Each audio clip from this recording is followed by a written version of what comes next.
C'est dans la salle de Katebi, un événement marquant a eu lieu aujourd'hui. Organisé par le complexe scolaire Les Érudits, une conférence-débat a réuni élèves, parents, enseignants et autorités éducatives autour du thème « Les érudits, un mythe ou une réalité ?» L'ambiance dans la salle était au rendez-vous. Le public, attentif, attendait avec impatience de découvrir la réponse à cette question. Les élèves, eux, étaient prêts à relever le défi. Les exposés des élèves ont été l'un des moments forts de cette conférence. Chacun d'eux a partagé ses idées avec assurance. Des prestations bien préparées, marquées par une grande maîtrise des sujets abordés. Les élèves ont fait preuve d'une maturité et d'une créativité impressionnantes. Suivez. Pourquoi la métallurgie?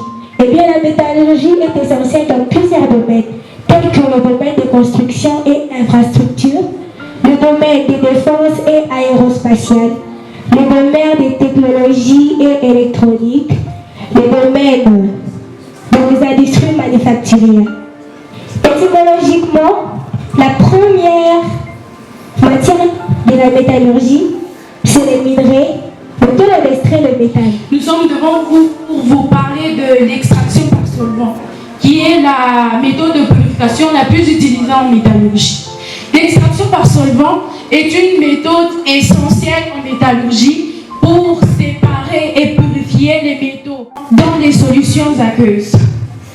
De nos jours, plusieurs entreprises minières qui extraient les métaux non ferreux arrivent à extraire le métal jusqu'à 99,99% à partir d'un gisement ne renfermant ne serait-ce qu'un % de métal valorisable. La technique consiste dans la mise en contact de deux phases, l'une aqueuse que voici dans l'Erlenmeyer et l'autre organique. Pour effectuer cette opération, nous devons mélanger les deux substances. Et pour que ce mélange soit possible, la phase aqueuse doit être à un pH de 1,8. Je vais procéder au mélange suivant.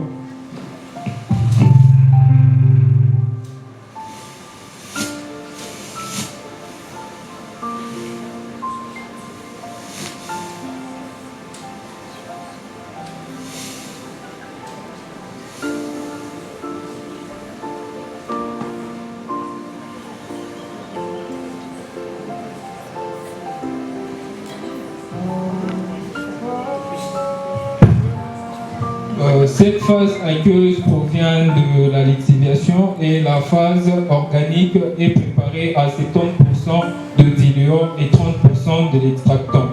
Pour que le transfert du métal valorisable se fasse, nous devons mélanger le produit. Les parents présents étaient touchés. Beaucoup ont salué l'engagement de leurs enfants. Les enseignants, eux, ont souligné l'importance d'un tel encadrement pédagogique. Et les autorités éducatives ont pu voir, de leurs propres yeux, les résultats de ce travail. Le débat a pris de l'ampleur. Le changement de coloration noirâtre que vous observez, c'est le métal qui passe de la phase aqueuse vers la phase organique. Et la coloration noire signifie que la phase organique est chargée en cuivre.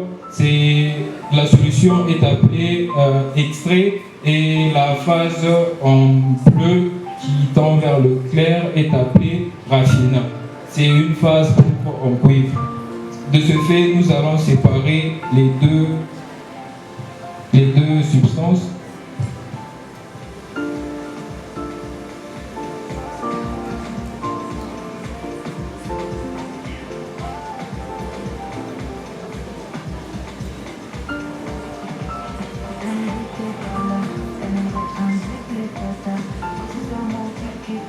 La phase aqueuse, ce rapport doit nous donner un rapport de 1,2 sur 2 qui dit que la phase organique doit être en grand volume par rapport à la phase aqueuse.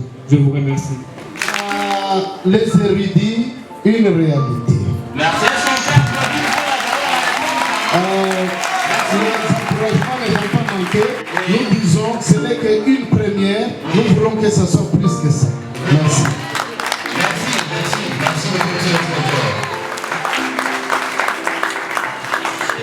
Les érudits vous assurent que ce n'est pas un mythe. La question principale de notre conférence était celle-là. Il fallait découvrir si les érudits étaient un mythe ou une réalité. Donc, comme vous l'avez confirmé en qualité d'autorité scolaire, Cette conférence a donc confirmé que les érudits représentent un modèle d'excellence, où savoir, discipline et ambition se conjuguent pour faire de chaque élève un futur leader.